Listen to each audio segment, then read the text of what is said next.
Psicología en la UPN de manera virtual y formo parte de los embajadores CAT. Es un gusto acompañarlos hoy como moderador en este espacio de reflexión, aprendizaje y sensibilización sobre un tema tan importante para la salud mental y el bienestar de nuestra comunidad universitaria. Antes de iniciar, les pedimos unos minutos de tolerancia. Los alumnos están ingresando.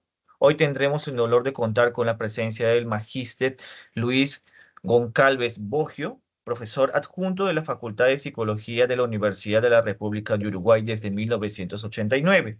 Es magíster en psicología clínica y especialista en psicoterapia corporal y psicotraumatología.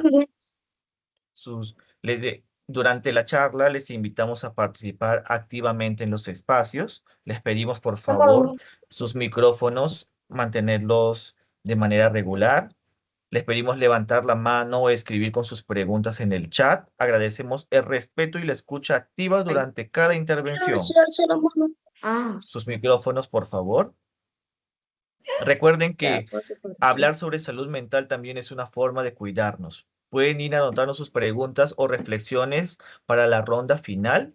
Les pedimos mantener un ambiente de escucha activa y de respeto, por favor. Agradezco profundamente su presencia y disposición a compartir sus conocimientos con nosotros, Magíster Luis Concalves Biogio. Le doy pase. ¿Comenzamos entonces, Paulo? Comenzamos. Sí. Bien, ¿se puede grabar la reunión? En un momento estoy grabando la reunión. Bien, perfecto. Bueno, buenas noches a todos. ¿Cómo están? Espero que estén bien. Pueden escribir por el chat si quieren. Paulo va a estar dándonos una mano.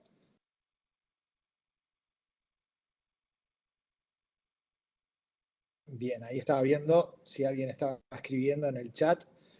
Bueno, la idea de hoy sería charlar sobre un tema que es más que importante, ¿no? Es tratar de hacer una aproximación a la problemática del suicidio desde la salud mental y específicamente también desde la psicología clínica, que es mi especialización. Si algo aprendimos en la pandemia es que la salud mental constituye una responsabilidad colectiva. Y hablar y preguntar de manera abierta y por supuesto cuidadosa sobre el suicidio, creo que representa la herramienta más efectiva para la prevención comunitaria del mismo, ¿no? Entonces, en la charla de hoy vamos a hacer una pequeña puesta a punto sobre algunas cifras actuales. Yo voy a hablarles de las cifras que tenemos acá en Uruguay, los fundamentos teóricos que pueden explicar este fenómeno, para luego profundizar en lo que sería la identificación de algunos factores protectores y eventualmente también de riesgo en el entorno cotidiano. Y la idea después sería trabajar algunas pautas concretas para detectar signos y señales de alertas tempranas, desmontar algunos mitos y falsas creencias que pueden estar firmemente arraigados en la sociedad, que muchas veces también dificultan la búsqueda de ayuda, y eventualmente, si tenemos tiempo, después vamos a considerar y finalizar con lo que serían las principales estrategias clínicas que consideramos en la actualidad para la prevención de las conductas suicidas. ¿Les parece bien? ¿Vamos bien Sí, por estaría ahí? genial, la verdad. Sí, estaría genial. Bien, Aún están bien, ingresando, van a ir ingresando más alumnos. Podemos seguir iniciando.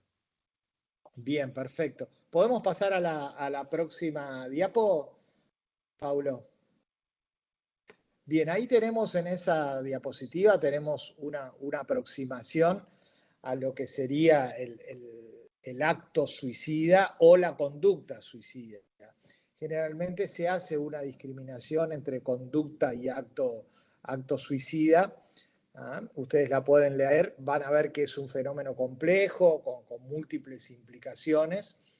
No nos vamos a referir solo al acto suicida, sino también a cualquier conducta autodestructiva que puede comenzar en una ideación suicida, ¿no? Entonces ahí ustedes van a ver que la definición es bastante más amplia y tenemos que tomar en cuenta que más de 800.000 personas, según datos actuales de la Organización Mundial de la Salud, se suicidan cada año, ¿no? Es decir, que cada 40 segundos una persona muere por esta causa, ¿no? En los últimos 50 años, las tasas de suicidio aumentaron en un 60% a nivel mundial, ¿no? Las tasas que se manejan es cada 100.000 habitantes. En Uruguay, por ejemplo, estamos en un promedio de 20 suicidios cada 100.000 habitantes. ¿tá? Es un número bastante alto. ¿tá? En 2020, por ejemplo, que fue el año que más estudié yo, que saqué un libro sobre trauma y pandemia, se suicidaron 718 personas en Uruguay y esa cifra se ha mantenido estable en los últimos 5 años. No he relevado todavía los últimos datos de este 2026, pero es bastante elevada en comparación con el promedio mundial, que anda por 10 suicidios cada 100.000 habitantes, ¿no? En Uruguay en el 2020 la tasa fue de 20,30. Se registró un leve descenso en el 2021 y un leve aumento en relación al 2019, ¿no?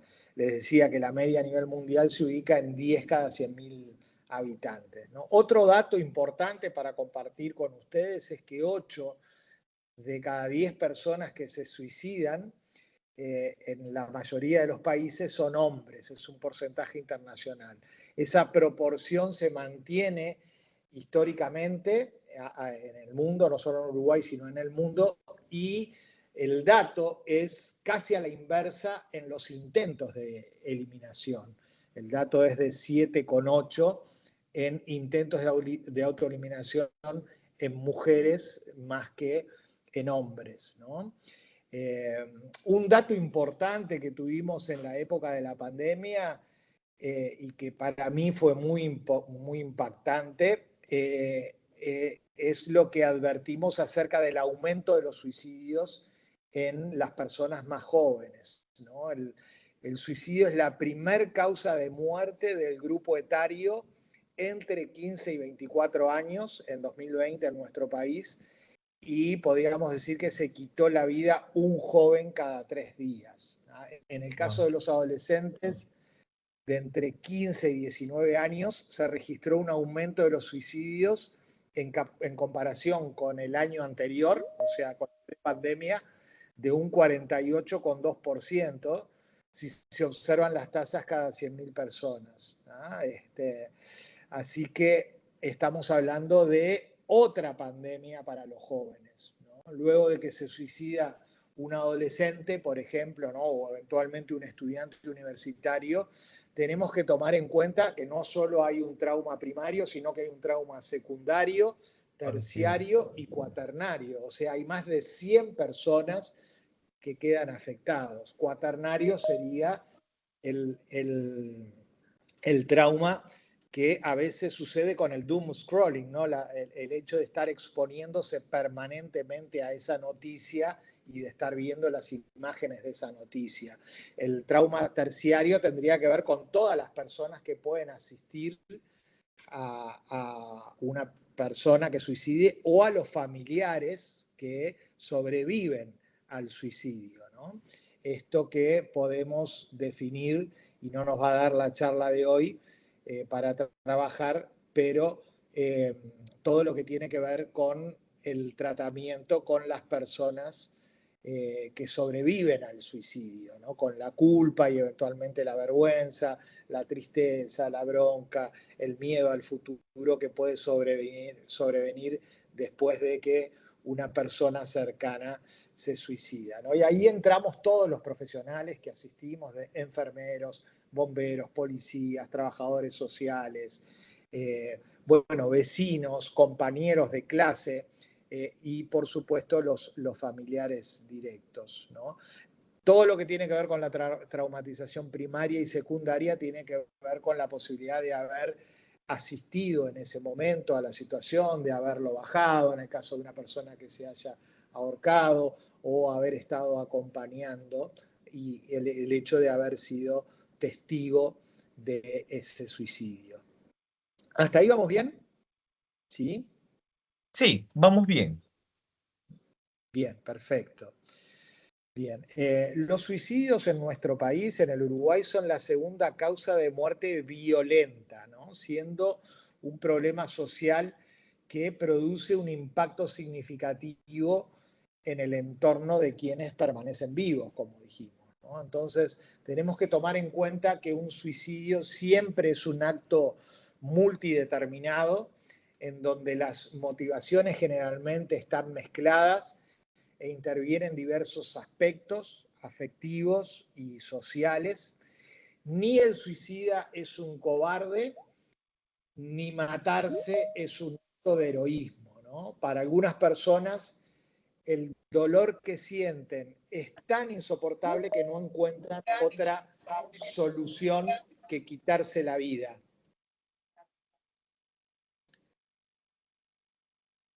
¿Vamos bien ahí con los micrófonos? ¿Sí?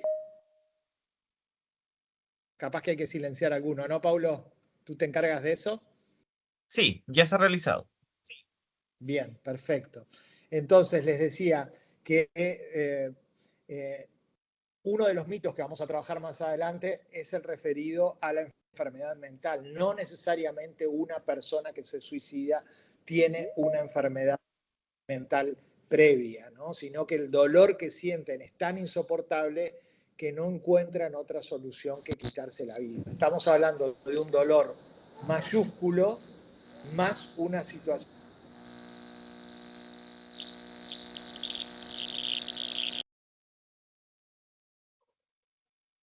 Por favor, pedimos a todos los que están acá participantes tener mucho cuidado con sus micrófonos al ingresar. Gracias.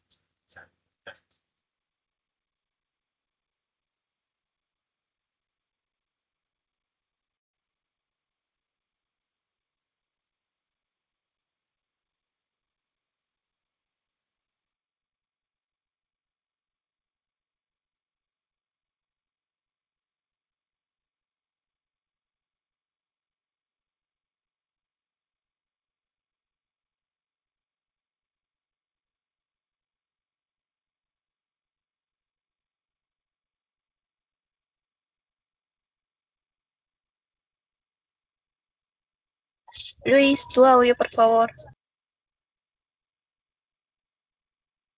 Hola Luis, sí, no se escucha, creo que se mutó el audio. No, seguimos sin escucharte.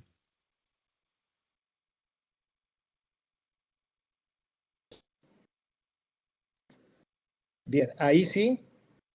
Sí, ahora sí se escucha. Bárbaro, pasé para el audio de la computadora. Se ve que el micrófono ahí había empezado a fallar. Bien, les decía que el suicidio no es una solución al sufrimiento, no es una solución definitiva para un problema que eventualmente puede ser transitorio, sino que el suicidio es el único problema que anula todas las soluciones posibles. Y esto es muy importante. Una persona que planifica un suicidio puede sentir intensas razones para morir, pero también las tiene para vivir. Ahí es clave la importancia de un amigo, es la importancia de una red sociocomunitaria, de una red universitaria, de una red educativa, de una red familiar, por supuesto, ¿no? Entonces, si bien un suicidio puede no ser predecible, lo que consideramos actualmente es que siempre es prevenible. Entonces, para prevenirlos debemos prestar atención generalmente a las señales, por ejemplo, de aislamiento que vemos en la persona, de depresión profunda, con desasosiego, a las conductas autolesionantes, autoflagelantes, a las conductas auto o heteroagresivas, al consumo de drogas, generalmente cuando es desbordado, a cualquier comentario, frase o nota, sobre esto vamos a hacer hincapié cuando veamos los mitos sobre el suicidio, que deje indicios de autoeliminación, y en caso de que aparezcan estos signos o estos síntomas en una persona cercana a nosotros, tenemos que considerar, esa es la política actual en prevención de suicidios, que urge dar un apoyo contenedor, ¿no? La desesperanza que puede sentir una persona con ideas de autoeliminación es consecuencia, como les decía, de un sufrimiento grande y de desesperanza, o sea, un sufrimiento sin sentido. En la medida en que se pueda encontrarle un sentido, y ahí es clave el ejercicio del psicólogo clínico al sufrimiento de la persona que tiene este alto nivel de sufrimiento, ahí es que el sufrimiento puede hacerse más tolerable y se puede prevenir el acto suicida, ¿no? En este sentido, la presencia de otros que pueden dar un soporte afectivo compasivo o una ayuda profesional esperanzadora son vitales para prevenir los intentos de autoeliminación y los suicidios, en donde quizás la persona ya no puede solo. Les podría agregar, para introducir el tema, que en este sentido las políticas públicas, los medios de comunicación, las redes sociales, como les decía, barriales, comunitarias y familiares, juegan un rol fundamental para la prevención. Por eso es clave centrarse en una narrativa y, por supuesto, en una praxis de la prevención del suicidio en que la persona que tiene estos altos niveles de sufrimiento no está sola, ¿no? Como vamos a ver en un video que realizamos en el Parlamento uruguayo, el final del video está centrado en esto: no está solo, no está sola, no están solas estas personas, no estamos solos, ¿no?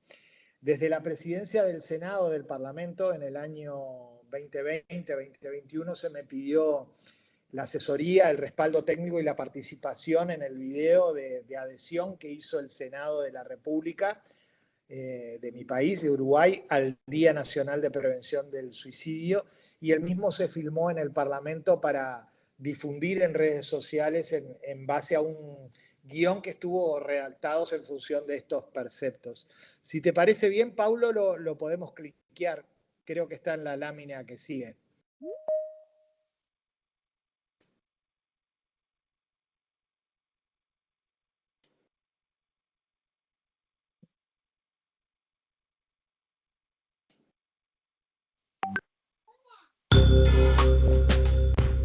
Uruguay es uno de los países que... ¿Sí se escucha? Disculpe. Se escuchaba, pero no se veía. Yo por lo menos no lo veía. A ver, unos segundos. Capaz que podés poner completo el PowerPoint para que Sí. se pueda ver.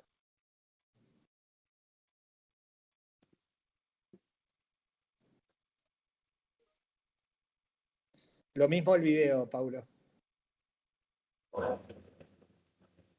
Ahora sí. Sí se escucha, ¿no? ¿Sí? Perfecto.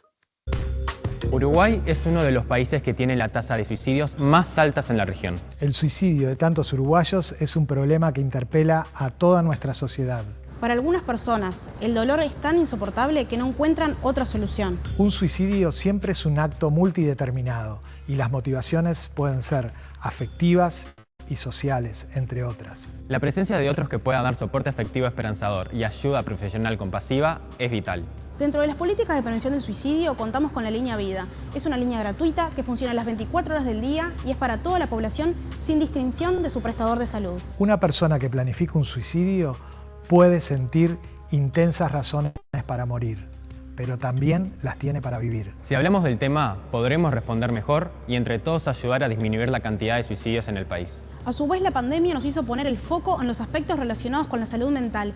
Es para ello que se crea la línea de apoyo emocional 0800 1920, que es atendida por psicólogos. Desde aquí, en el Parlamento, que es la casa de todos, te recordamos que no estás solo. No estás sola. No estamos solos.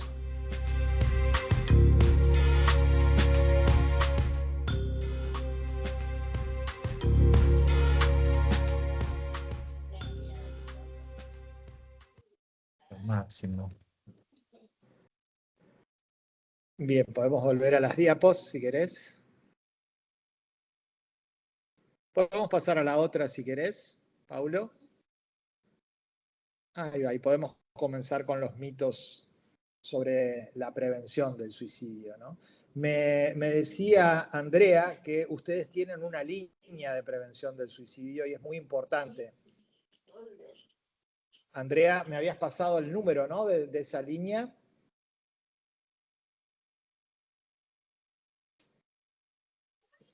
A ver si lo tengo en el chat.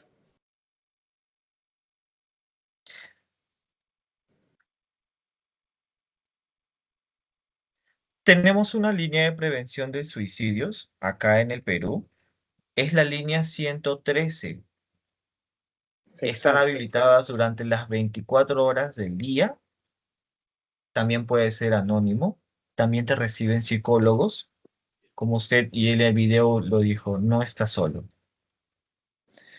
Queremos ayudarte, dice el logo de la línea. Sí, Estas líneas son muy importantes y son una primera línea de contención de las personas y de ayuda emocional, ¿no? Con respecto a los mitos, yo creo que la sociedad está plagada de numerosos conceptos erróneos sobre la conducta suicida en los que es relativamente fácil caer, y estos mitos no ayudan en nada a la persona o a sus familiares. Es más, podemos decir ahora desde la psicología clínica contemporánea, que entorpecen la prevención de dicha conducta y por lo tanto deben ser eliminados para afrontar eficazmente este grave problema, ¿no? El primer mito que aparece ahí es que la persona que expresa su deseo de acabar con su vida nunca lo hará. Quienes hablan de suicidio no tienen la intención de cometerlo. Esto es claramente falso y quienes hablan de suicidio pueden estar pidiendo de esta manera ayuda o apoyo, y un número significativo de personas que contemplan el suicidio presentan ansiedad, depresión y desesperanza y pueden considerar que carecen de otra opción, ¿no? La evidencia con frecuencia es que la mayor parte de las personas que han intentado suicidarse previamente expresaron su intención con palabras, con amenazas, con gestos o con cambios de conducta, y la recomendación es que estas organizaciones nunca deben ser consideradas como un chantaje, como un alarde o como una manipulación de la persona para obtener un fin determinado. El segundo mito que trabajamos ahí es que el suicidio es impulsivo y que la mayoría de los suicidas no avisa, ¿no? La mayoría de los suicidios suceden repentinamente y sin advertencia previa. Esto es falso también, ¿no? La mayoría de los suicidios siempre han ido precedidos de signos de advertencia verbal o conductual.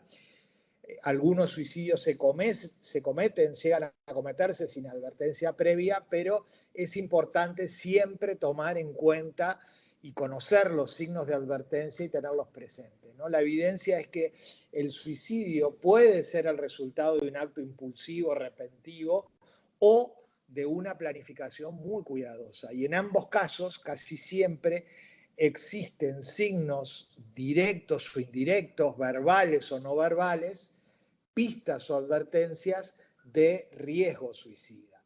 Por lo tanto, la recomendación es que es erróneo pensar que no podemos hacer nada para prevenir la conducta suicida.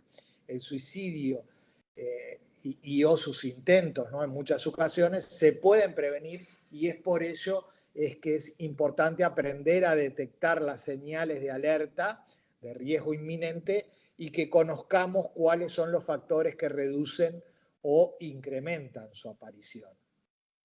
Otro mito, como vemos ahí, es que el suicida está decidido a morir. Esto es falso también. Los suicidas suelen ser ambivalentes acerca de la vida o la muerte. Como les decía anteriormente, una persona con ideación suicida tiene muchas ideas por las cuales, o motivos por los cuales intentar matarse, pero también tiene muchos motivos para vivir.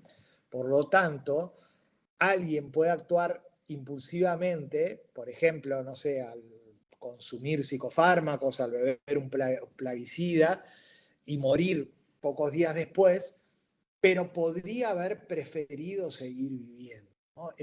Por lo tanto, el acceso al apoyo emocional en el momento propicio es lo que suele prevenir el suicidio, por más que haya cierto grado de porcentaje de imprevisibilidad, ¿no?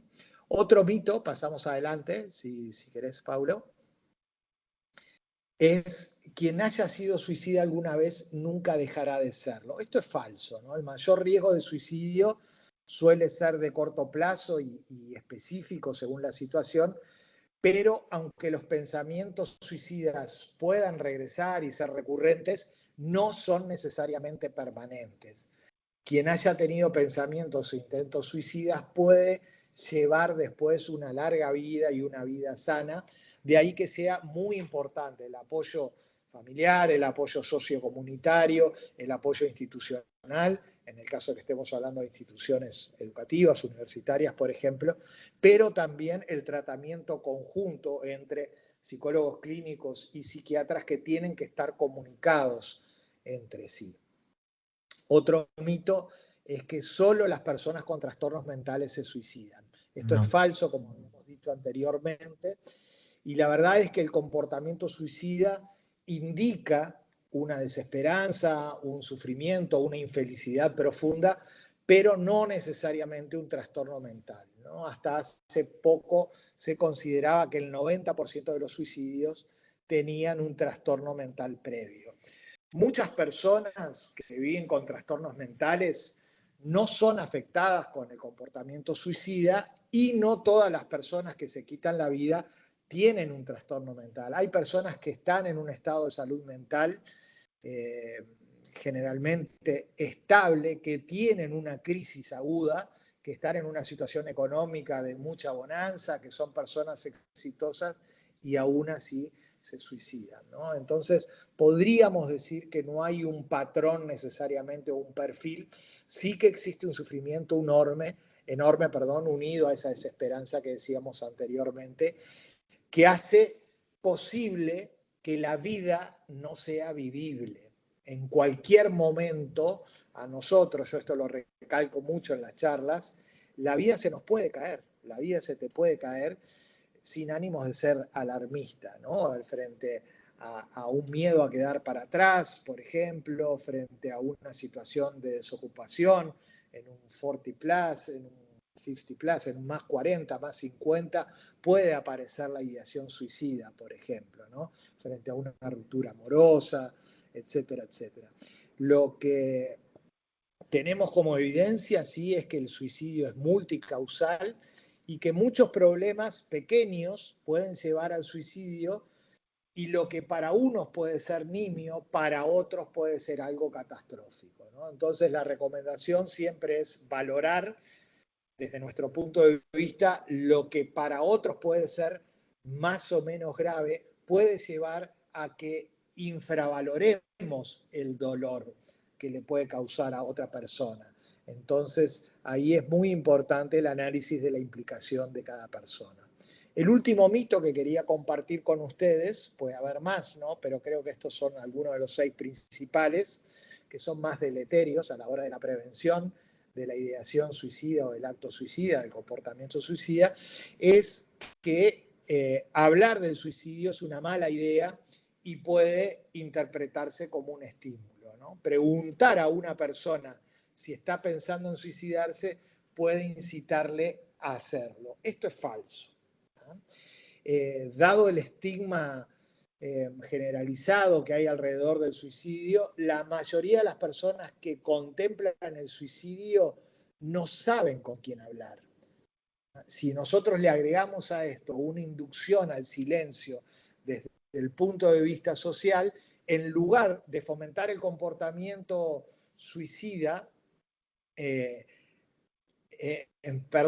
lugar de prevenir el comportamiento suicida, hablar abiertamente puede dar a una persona otras opciones o darle tiempo para reflexionar sobre su decisión, previniendo así el suicidio, ¿no?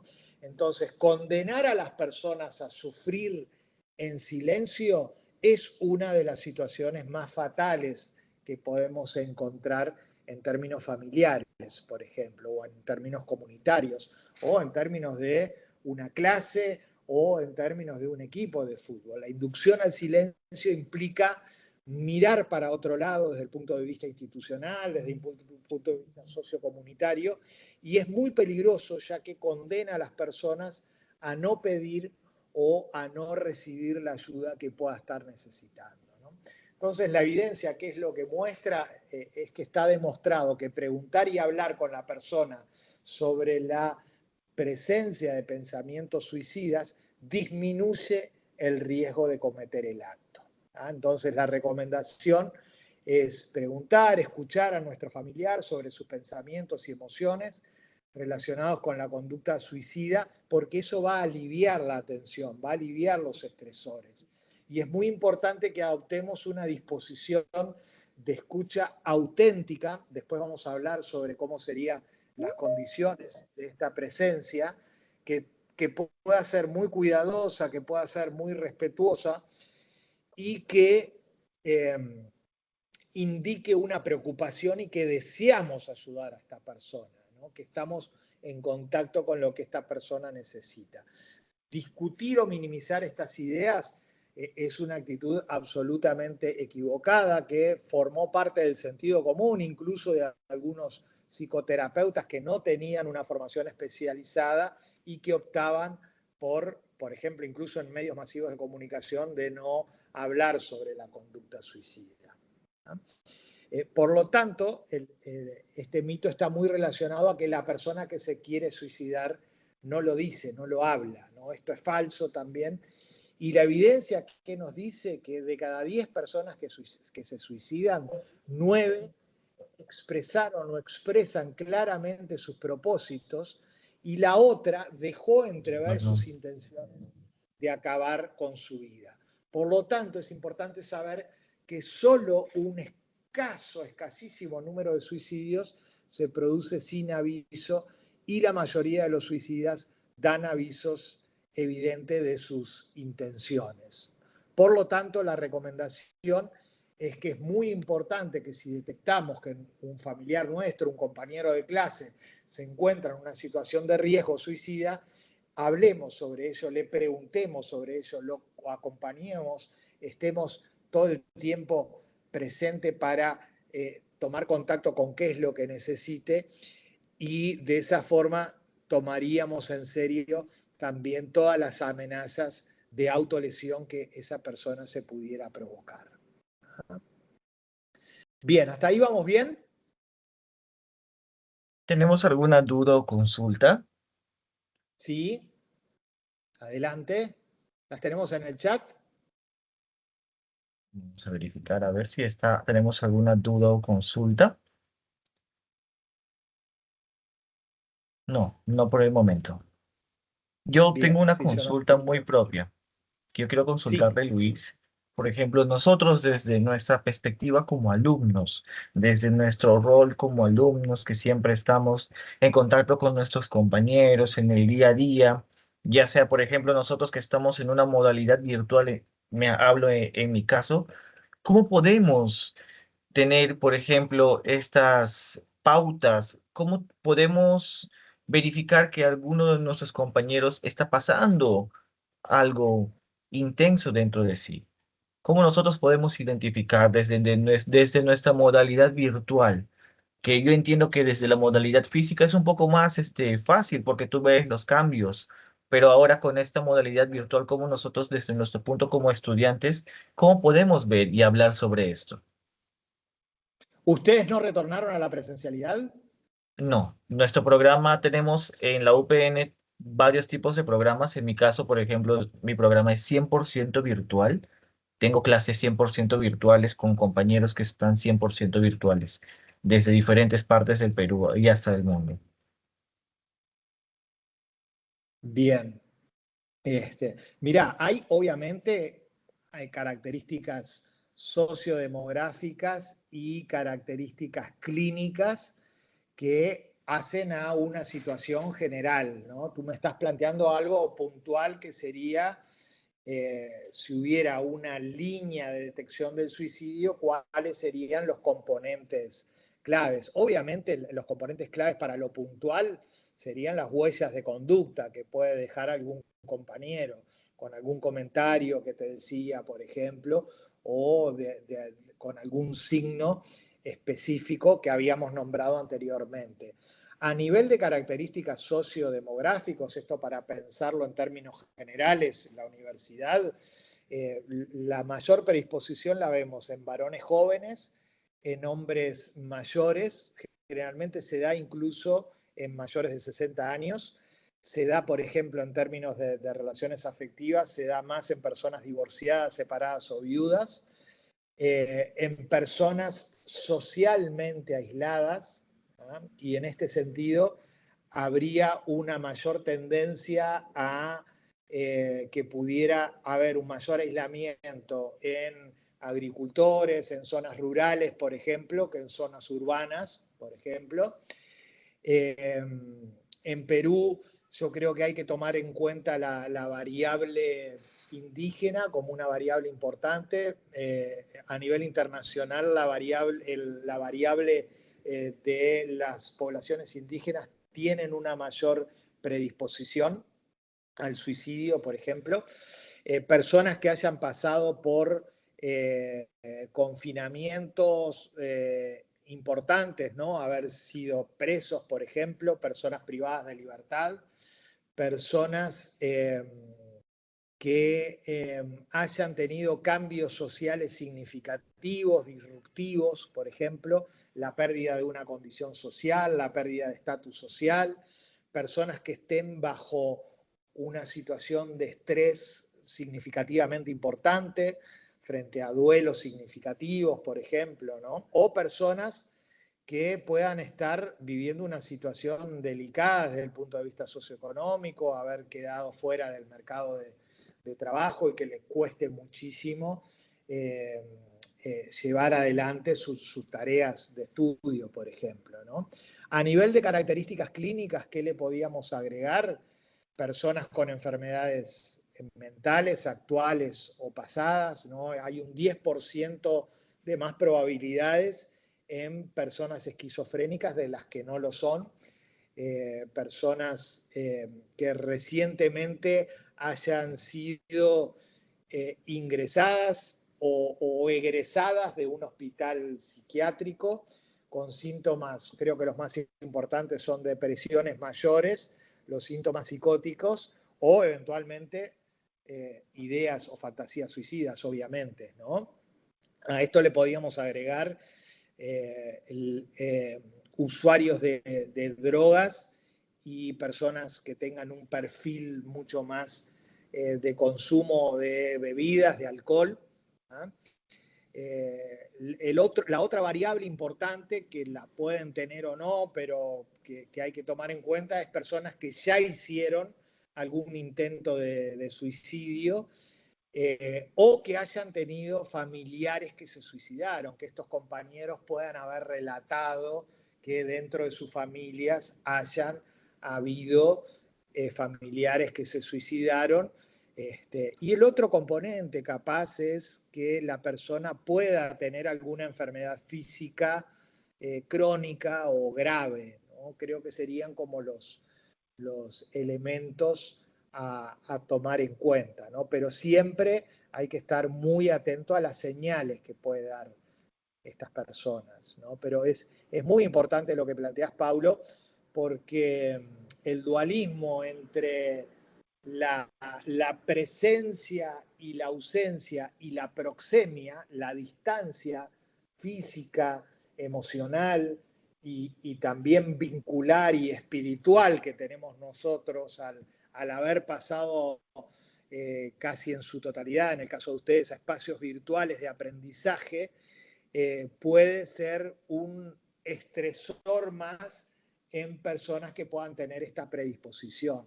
Así que creo que es algo que habría que investigar y habría que relevar, hacer una pesquisa, sobre todo del 2020 en adelante, de cuáles serían los efectos deleterios que ha tenido el pasaje a los espacios virtuales de aprendizaje, sobre todo cuando están en un 100%, como me planteas tú, ¿no?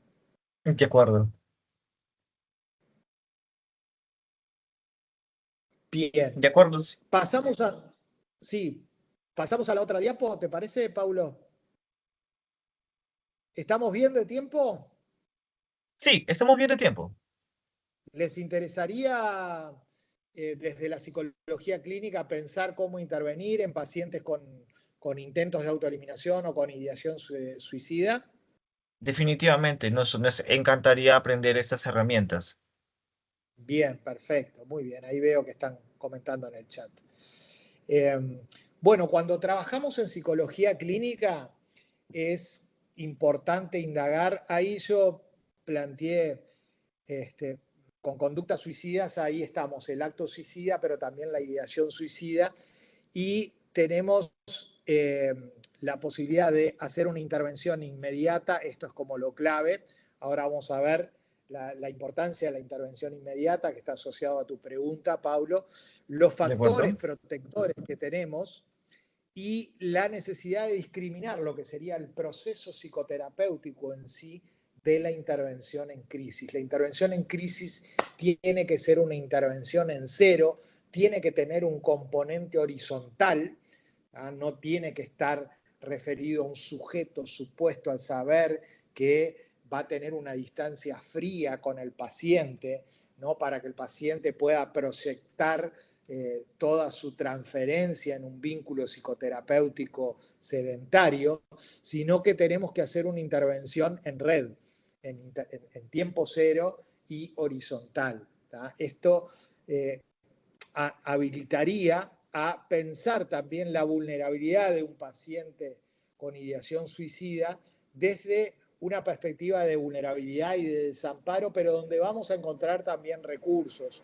Nosotros usamos un enfoque que se llama la teoría polivagal de Stephen Porges, que nos ha servido mucho también para trabajar dentro de la ventana de tolerancia del paciente, instalando recursos permanentemente al mismo tiempo que estamos trabajando los estresores o las situaciones traumáticas. ¿tá? Entonces, podemos pasar a la otra diapo. Creo que es la última en realidad, ¿no? Sí, Bien, la pregunta es qué hacer y qué no hacer, ¿no? Cuando trabajamos en psicología clínica, es muy importante que indagar sobre la ideación suicida, ¿no? Y ahí tenemos que preguntar, por ejemplo, ¿qué intervenciones terapéuticas y psicoterapéuticas ha realizado esta persona previamente? Si ha tenido hospitalizaciones o no, por ejemplo. Es importante, si bien había minimizado la transferencia en términos psicoanalíticos, ¿no? En el momento de la intervención, pero sí es importante indagar en los aspectos transferenciales con los profesionales que intervinieron previamente, ¿no? Si tuvo efectos positivos, si tuvo efectos negativos, si tuvo efectos iatrogénicos. Hay veces que una mala intervención de un psiquiatra puede, o de un psicoterapeuta puede, un abuso, por ejemplo, abuso de poder o incluso abuso sexual, puede provocar el deseo de autoeliminarse. ¿ah? Entonces es necesario hacer un relevamiento de las intervenciones previas que tuvieron a nuestra intervención. ¿no? Por supuesto, nosotros como psicólogos clínicos, yo soy psicólogo clínico, tengo que saber si la persona está en tratamiento médico psiquiátrico, qué medicaciones está tomando y indagar si hay una adherencia, si hay una conciencia de la enfermedad, si hay una adherencia al proceso psicoterapéutico, si hace un uso ordenado o no de la medicación. ¿tá? Y como te decía anteriormente, Paulo, como les decía a todos, ¿qué antecedentes familiares hay? Esto es muy importante, tanto en intentos de autoeliminación como en conductas suicidas. En este sentido, nosotros podemos ampliar en la anamnesis clínica indagar sobre los patrones de apego, sobre las redes de apoyo afectivas que tiene el paciente. Es importante relevarlo previamente, las amistades, los familiares, los vecinos, los adscriptos en una educación, maestros en una educación primaria, adscriptos o profesores en una educación secundaria, y la red que se pueda contar en una universidad, ¿no? Una unidad de apoyo a la enseñanza, por ejemplo, donde se pueda derivar al estudiante, perdón, o donde tengan conocimiento previo, ¿no? Como tú preguntabas, Paulo, ¿no? Estas personas van a funcionar además como un garante del proceso psicoterapéutico, en el sentido de que el psicoterapeuta no está solo, aislado en su consultorio, sino que tiene que salir de la clínica sedentaria, generar una clínica móvil y transversalizar la red de apoyos con todos estos agentes sociales, familiares, institucionales, que sirven también como garante del propio proceso psicoterapéutico. Y la otra pregunta que hacemos mucho en psicotraumatología es cuál es el histórico de traumas y qué tipo de histórico hay, de seducción temprana, de violencia, de desintegración del territorio familiar, de la familia, de la pareja, migraciones, padres presos, pérdidas de estatus, como decía, históricos de humillaciones, a veces un histórico de bullying, son como cicatrices que tiene la persona tatuada sobre su alma, sobre su espalda, ¿no? Históricos de pérdidas y abandonos también, cuando están unidos a una situación de desamparo muy importante, que no hubo rescatadores. Generalmente siempre hay rescatadores, una abuela, a veces una familia vecina, pero muchas veces hay personas que no han tenido rescatadores, ¿no? Entonces, con respecto a un intento de autoeliminación en la clínica, qué hacer y qué no hacer es una pregunta importante, ¿no? Yo dividiría en varios puntos. Por ejemplo, en la escucha, nosotros tenemos que mostrar permanentemente apoyo y comprensión. Como decíamos anteriormente, nunca se ignora la situación, y esto implica preguntar, ¿no? Preguntamos acerca de los intentos previos, se explora las posibilidades de los distintos intentos de autoeliminación o fantasías de autoeliminación, y tenemos que preguntar en el caso de que haya intentos de autoeliminación o intentos previos acerca del plan de suicidio, ¿no? Esta escucha tiene que venir de la mano de una presencia, y acá obviamente, Paulo, entra en juego también qué tipo de presencia nosotros vamos a tener cuando estamos atendiendo en línea, ¿no? Cuando hacemos una atención en teledistancia, ¿no? Online. Y ahí la presencia, independientemente de que sea en línea o no, o en consultorio presencial, siempre tiene que ser una actitud centrada del psicoterapeuta, de calma. Generalmente, más allá de lo que estemos pasando internamente, tenemos que no mostrarnos consternados, no tenemos que tener una falsa promesa de que todo va a estar bien, haciendo parecer el problema que está viviendo el consultante como algo trivial. No le damos ni falsas promesas ni falsas garantías, ¿no? Y tenemos que tomar en cuenta ahí la teoría polivagal de Stephen Porges, de Deb Dana, es muy importante en esto, que el lenguaje del psicoterapeuta, el lenguaje verbal, pero también corporal, es muy relevante, y la comunicación sucede más allá de las palabras, en nuestra mirada, en la prosodia de la voz, en la forma de eventualmente tocar, o no, o de no hacerlo. Y ahí hay veces que los pacientes con ideación suicida pueden leernos, como les decía anteriormente, desde sus conexiones traumáticas, y se reactualiza mucho una transferencia que no necesariamente tiene que ver con el aquí y ahora, sino con el allá y entonces del trauma.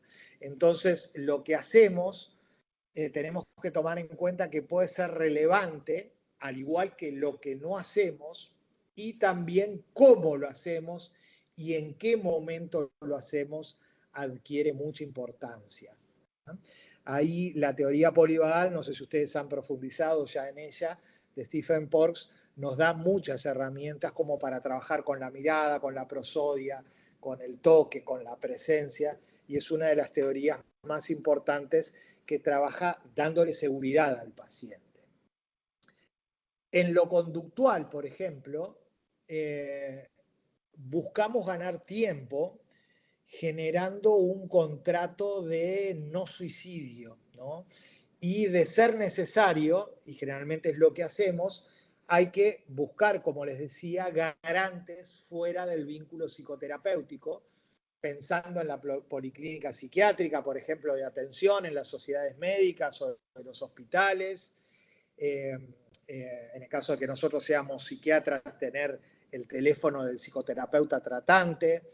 Y es conveniente que tanto psiquiatra como psicoterapeuta lo acompañe a las distintas consultas que pueda tener el paciente. No tenemos una consulta excesivamente sedentaria. El trabajo corporal es una dimensión importante, la dimensión neurovegetativa, la dimensión corporal, la dimensión energética, porque con el trabajo corporal nosotros también podemos evitar el acting out del paciente, que lo que no está pudiendo resolver emocionalmente lo pueda disminuir, y a través de un trabajo propioceptivo, por ejemplo, respiraciones profundas, siempre pensando y evaluando cuánta energía y cuánto contacto puede el paciente tolerar en relación a sus emociones y sensaciones. Trabajamos dentro de una ventana de tolerancia corporal. Vamos trabajando con los pacientes tratando de que el paciente no haga cambios bruscos de energía, y vamos trabajando todo lo que tiene que ver con puesta de límites, normas de cuidado de sí. Vamos indicando la dimensión corporal y haciéndola presente, la importancia de dormir bien, de eventualmente, si es posible, hacer ejercicio físico regularmente, y si no, de proponerlo en las sesiones. Yo trabajo desde la psicoterapia corporal, entonces me es muy familiar introducir estas técnicas. No dejar para último momento las consultas ni médicas, ni psiquiátricas, ni odontológicas, por ejemplo, ¿no? Hacerse revisiones preventivas, seguir rutinas de aseo regulares, aunque la persona se encuentre mal, tener el apoyo de alguna persona para que lo pueda ayudar, para seguir rutinas de aseo regulares. Y como les decía anteriormente, es muy importante que haya alguna persona que le permita reconocer y validar sus necesidades y pueda ir ayudándolo a protegerse de un modo adecuado, estableciendo límites y alcanzando un equilibrio entre sus necesidades y la de los demás también. Y en este sentido, en lo vincular, se proyecta mucho el trabajo de autocuidado a las relaciones, buscando que el paciente comience a relacionarse con personas que lo cuidan, que lo tratan bien, evitando lo contrario. Uno en una relación tóxica puede aprender muchísimo a corto plazo, pero a largo plazo puede ser absolutamente destructiva. Entonces es necesario que desde el punto de vista vincular el consultante pueda discriminar cómo y cuánto aguanta situaciones o relaciones que le hacen daño demasiado tiempo, ¿no? Y cómo desde un lugar de sí, desde algún trazo caracterial, se termina vinculando con personas que terminan haciéndole mal o perjudicándolo, ¿no? Y cómo esto lo puede predisponer a una conducta o una ideación suicida, ¿no? Por ejemplo, que lo hacen comportarse de manera autodestructiva porque incluso la persona puede sentir que merece ese trato.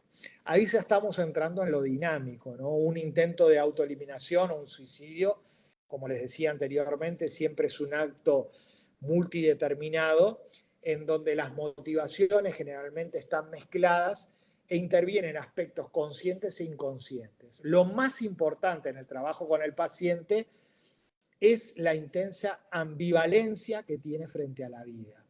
Y desde esta ambivalencia, desde el punto de vista dinámico, se puede incidir en forma preventiva. Como les decía, Repito por tercera vez esta frase porque me parece importantísima. Así como una persona puede sentir intensas razones para morir, también las tiene para vivir.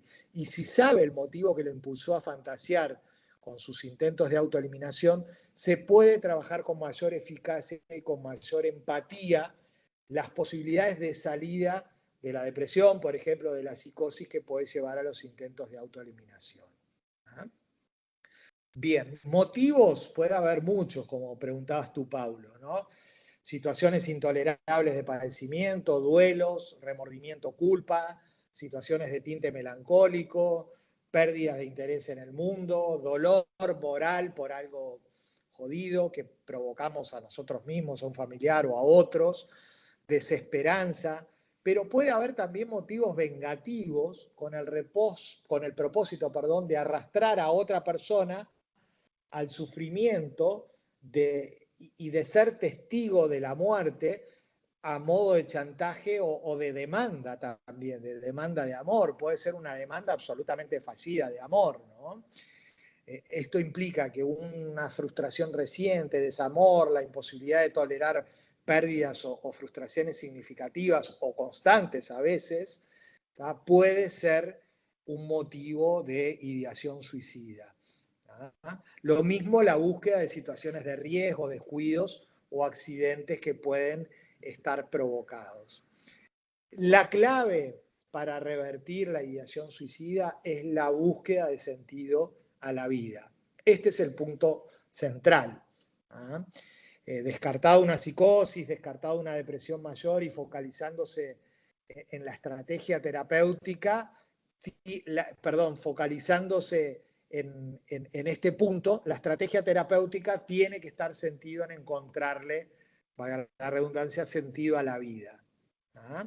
Y ahí es como clave pensar en una clínica móvil de armado de redes, de sostén y de soporte, ¿no? Incentivar toda sensación de pertenencia a redes familiares o de amistades, si las hubiera, o de apoyo social. ¿ah? Entonces es importante que el paciente pueda encontrar en el proceso psicoterapéutico una o más personas significativas con las que relacionarse que puedan funcionar también como soportes y o garantes durante el proceso psicoterapéutico. Estamos en la hora, ¿no, Paulo?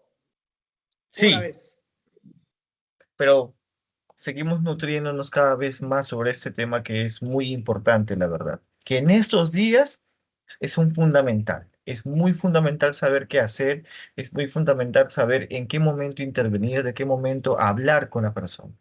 Muchas gracias, más bien. Bien, para finalizar, Paulo, sobre la pregunta que habías hecho, para si vemos que tenemos que valorar una conducta suicida con una persona en línea, le podemos preguntar directamente, ¿no? ¿Has estado pensando en que no querés vivir o que tu vida no tiene sentido? ¿Esto te ocurre frecuentemente? ¿Estas ideas te han estado molestando? ¿Podés alejar estas ideas? ¿Puedes alejar estas ideas o están como muy presentes en ti? ¿Has pensado alguna vez en qué harías para no vivir más o cómo lo harías? ¿Tenés planes de hacer algo para no vivir más? Y preguntarle si habló con alguien más sobre estas ideas, si lo ha intentado o no, si alguien de su familia o amigos lo ha intentado, y eventualmente podemos hablar qué es la muerte para ti, ¿no? Los signos de gravedad que pueden estar indicando es que las ideas de muerte hayan persistido durante tiempo, que exista un plan suicida, que haya pensamientos de muerte que emergen espontáneamente y elementos que indiquen una preparación, especialmente en caso de métodos que puedan ser altamente letales, ¿no? Entonces creo que esto sería alguna de las preguntas que se podrían hacer cuando tenés un compañero en línea que tú puedas deducir que pueda estar con una depresión mayor o con una situación con estas características. ¿Ah? Sí, estaría genial. Es más, que nosotros desde el área psicológica como estudiantes deberíamos normalizar hablar sobre estos temas, no solamente en un ámbito estudiantil, en tu trabajo, con tus amigos, en tus redes sociales, porque definitivamente tenemos que dejar que este tema sea tabú. Tenemos que siempre hablar de este tema, siempre, hacer conciencia, crear un antecedente y que esto pueda tratarse y pueda visualizarse como realmente es.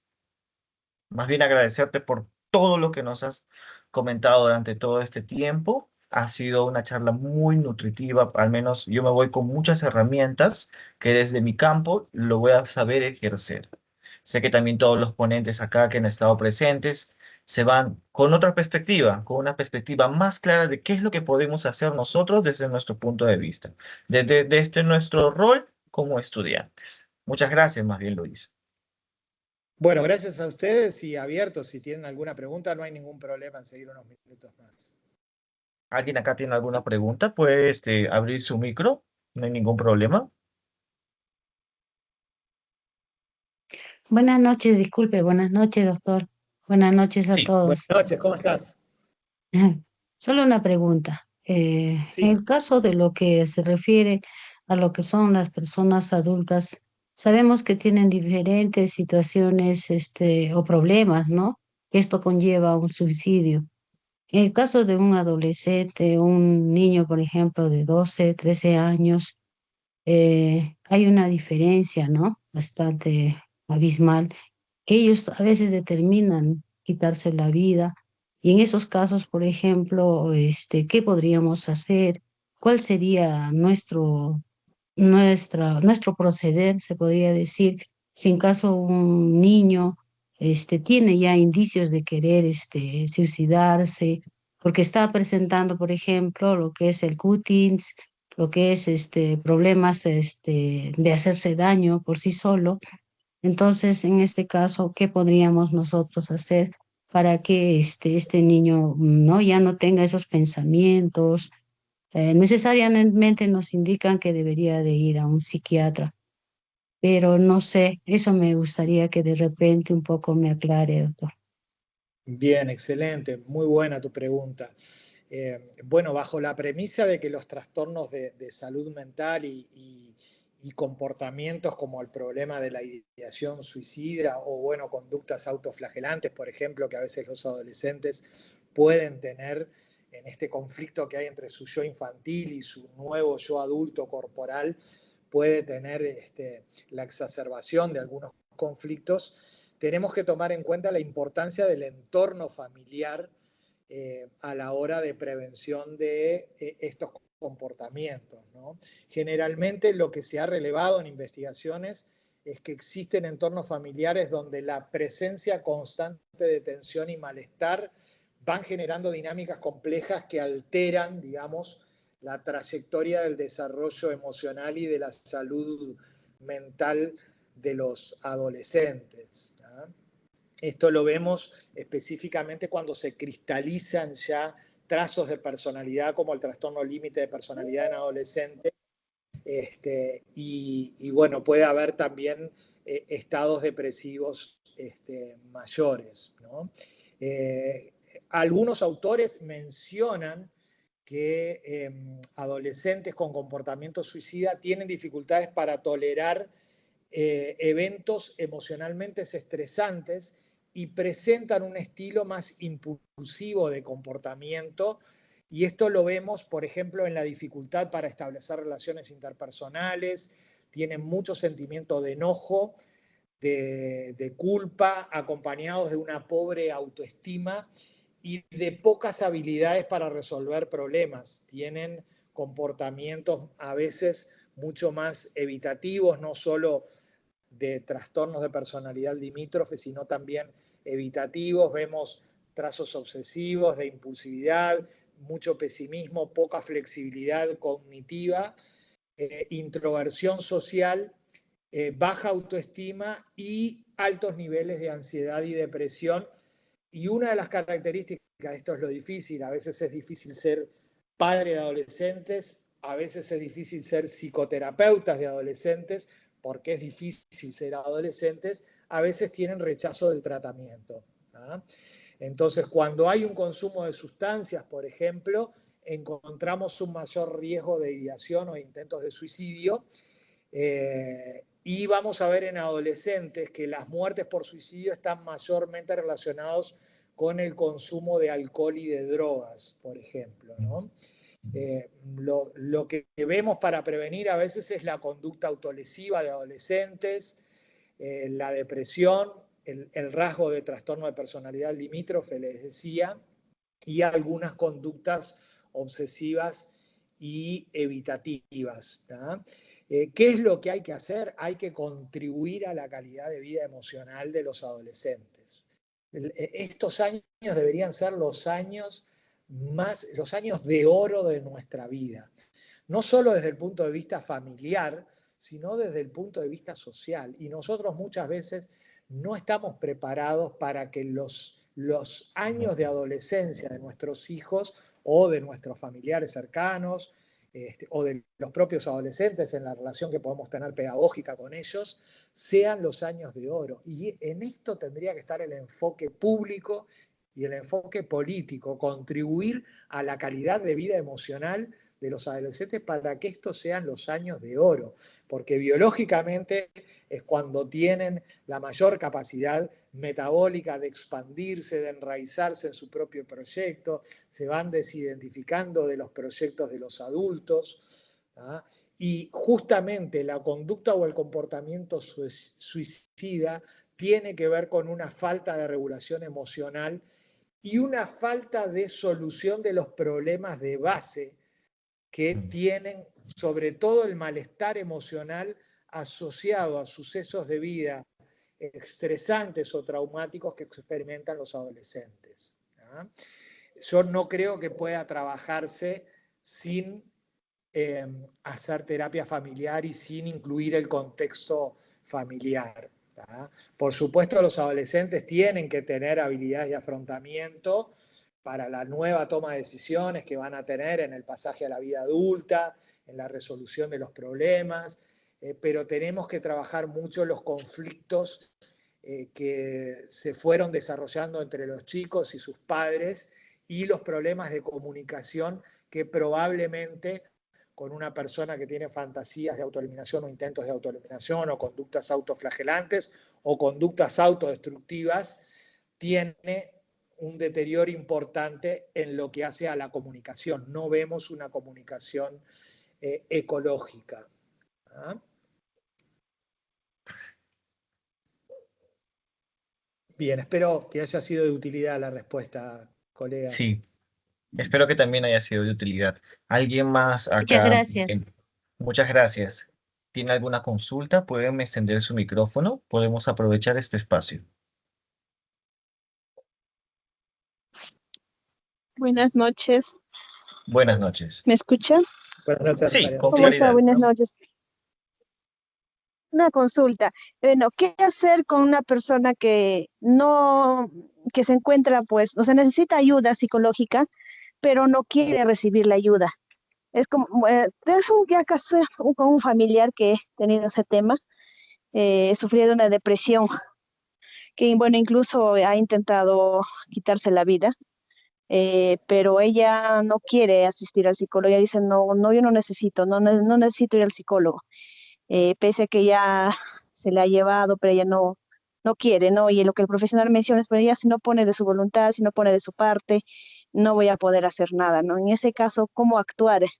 ¿Qué hacer para uno, hacerle entender al familiar o alguna amistad que se encuentre con esa situación para que pueda aceptar la ayuda de un profesional?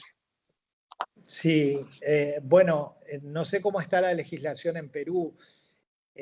Nosotros tenemos una ley que permite la internación compulsiva cuando peligra la vida, cuando hay riesgo de vida. Es importante que se pueda hacer una evaluación de riesgos, ¿ah? No solo del paciente también, sino de su contexto sociofamiliar, ¿no? Ahí es importante tomar en cuenta los antecedentes, ¿no? Los hijos que crecen en familia en donde alguno de sus integrantes transmiten abiertamente el deseo de dejar de vivir a través de sus narrativas, recibieron este impacto inter o transgeneracional y pueden tener más tendencia al suicidio. Pero en este caso Si no hay conciencia de la enfermedad, hay que evaluar los riesgos, si hay riesgo de vida, y eventualmente tomar todos los recaudos necesarios para que no se produzca el suicidio, ¿no? En este caso, esto depende de la legislación, si se permite o no una internación compulsiva, ¿no? Si se evalúa que el riesgo es leve y no está en un proceso psicoterapéutico, bueno, habría que ver de qué forma se puede generar la demanda para que inicie un proceso psicoterapéutico para que el paciente, con una adherencia al tratamiento, pueda estabilizarse, compensar e ir instalando algunos recursos, ¿no? En un equipo interdisciplinario, ¿no? Psicoterapeuta y psiquiatra, ¿no? Hay veces que se puede entrar como una primera línea de entrada en una psicoterapia grupal para atender el estado de humor, ¿no? Trabajar más si está muy ansioso, muy depresivo, o tiene una depresión de tipo mixta, ¿no? Ya si el riesgo es moderado, implica necesariamente una consulta externa con un psiquiatra, y ahí habría que ver de qué forma se lo puede seducir como para que pueda ir a la consulta con algún familiar directo, ¿no? O algún cónyuge que lo pueda inducir a la consulta, ¿no? Sin ningún compromiso, pero que fuera a una consulta. De todas formas, también hay estrategias de autocuidado que se pueden ir realizando para ir mejorándole la vida a esta persona, ¿no? Para acompañarlo de una mejor manera. Podemos introducir algunas estrategias específicas de alimentación, de recreación, de socialización, ¿no? Para potenciar el autocuidado, ¿no? Si las emociones intensas lo abruman o él rechaza todo tipo de ayuda, ahí yo creo que tiene que haber algún histórico de trauma de primera infancia que la persona no es consciente, pero que lo lleva a estar en ese estado, digamos, más importante, en donde la persona ya ni siquiera puede hacerse de responsable para enraizarse en su propia vida y en su propio camino, y no tiene un papel de autoliderazgo en su recuperación y en su estabilización. Y en ese sentido hay veces que hay que hacer un split de la personalidad y tratar de conectarse con su yo más adulto, su yo más integrado, su yo más sano, su yo más adaptativo, como hablarle a ese yo y no hablarle a las otras partes más infantiles o más disociada, porque desde ese yo, o desde ese momento en que él está más integrado, le puede llegar la información a todo el sistema, ¿tá? Porque si no el paciente va a tender a estar mucho más disociado de la posibilidad de ser atendido, ¿tá? Esto lo trabaja muy bien un autor que se llama Van der Hart, que trabaja con la teoría de la disociación y con el lenguaje disociativo. Bien, colegas, ¿le parece bien por acá, finalizar por acá? Sí, muchas gracias más bien a todos los que han estado presentes, a los que han estado escuchando, muy atentos a las charlas.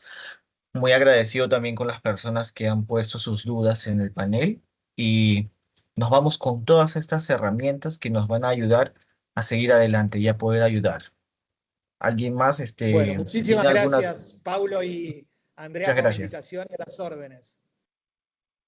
Muchas gracias a todos. Acá les dejo también en el chat el link de asistencia. No se olviden registrar, por favor. Espero que tengan muy buenas noches. Nos volvemos a ver en otra oportunidad. Permiso.